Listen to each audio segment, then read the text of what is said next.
Plus, men, step aside. The ladies are barbecuing today. Tips for first-time girl grillers. Live from Victory Park, this is Good Morning Texas.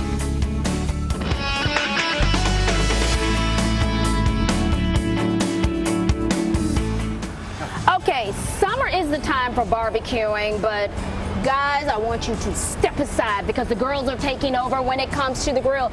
So I have with me here this morning Ada Rio with Mommy Challenge. Good morning. Good morning. We're going grills gone wild I like here. That. I like that whole thing. It's so funny that women are so willing to go and take on the world every day, but for some reason they get really hesitant when it comes to the grilling part. So, you know, Father's Day came around and you're like, still had to give it to Dad to make his own steak. So that's what we're doing now. So I actually had to go to the grocery store and kind of figure things out too, because I really didn't understand. I thought it was steak and hamburger meat. Yes. And I'm like, what's all those names behind it? Okay, so let's talk about the meat here, because this is a lot. This is a lot. So here's your tenderloin. And, you know, if you have a butcher, great, go and ask them.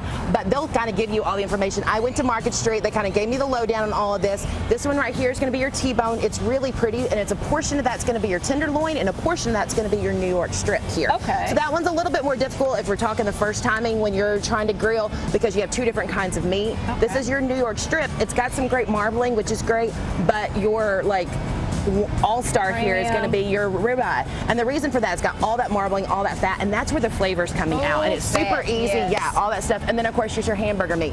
So when I went, they kind of gave it to me. This is your Rancher's Reserve, and the reason for that is 100% Angus, and then they kind of gave me so I could actually taste the different flavors and really start to understand what I had here. Okay, so pick my meat. Okay, pick your meat, but what about like the seasoning and marinades? My husband will sometimes do salt and pepper, sometimes so here's our ribeye, exactly, and there's all kinds of things. And the first thing here is that you can really do this any way that you want to. Everybody's got a different way. So this is really, again, just your guide. So here's our ribeye, and I'm going to make this super easy. We're going to put salt and pepper on this guy. Okay. And we got a 1.5, or you can get a 1.25 to a 1.5 cut for whatever steak that you're going to get. Okay. That's what's going to cook evenly. And the reason I put this in my hand, this is kosher salt, is that you can actually see it.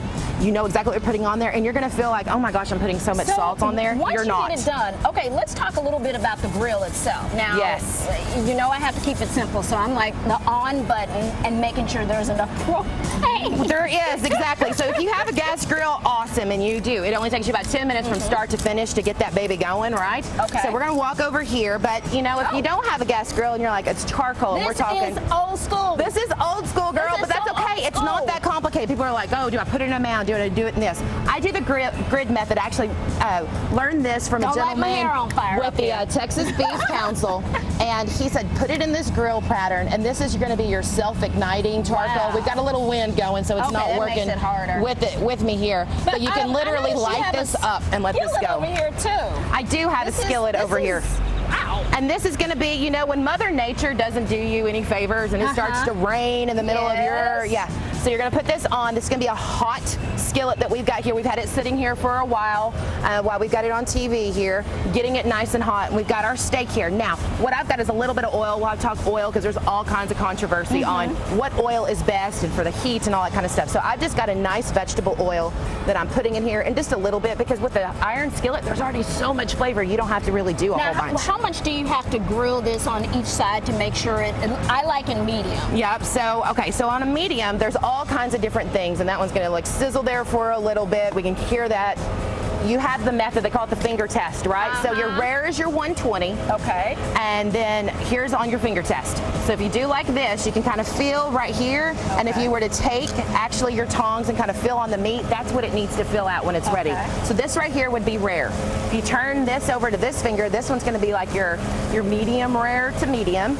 This is again going to be your more medium to medium well. Or pardon me, this is going to be your medium well right here, or medium done. So you've got all that, you can kind of feel it, and that's what you're just going to keep on doing. Otherwise, you can always just use your thermometer, but there's nothing the matter with that. Until you get comfortable with things, look what use it. That's right. She's already did this. It's medium. Yeah, we got a little pink in the middle. Perfect. Get your grilled vegetables. Grilled by a girl. You can log on to mommychallenge.com for more tips on summer grilling, entertaining, and delicious food.